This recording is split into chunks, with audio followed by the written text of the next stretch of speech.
Hello everyone, সকালবেলায় বানিয়ে নিয়েছিলাম নিজের জন্য একটু এগ স্যান্ডউইচ, যেটা খুবই হেলদি অ্যান্ড টেস্টি ছিল।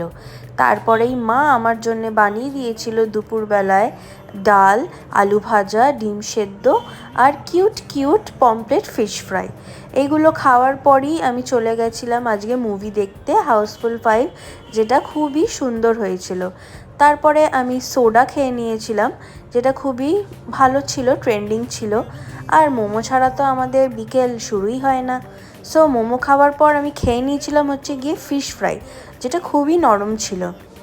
তারপরে আমি খেয়ে নিয়েছি হচ্ছে গিয়ে লোটে মাছের চপ, যেগুলো অনেক বড় বড় ছিল। যদিও মোমোটার সস অনেক ঝাল ছিল, কিন্তু ফিশ ফ্রাইটা প্রচুর ফ্রেশ অ্যান্ড নরম ছিল।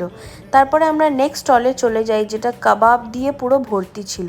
কাবাবগুলোর মধ্যে থেকে চুজ করে নিয়েছিলাম হাড়াবাড়া চিকেন কাবাব, যেটা খেয়ে আমার দারুণ লেগেছিল। আর খেয়েছিলাম মালাই কাবাব।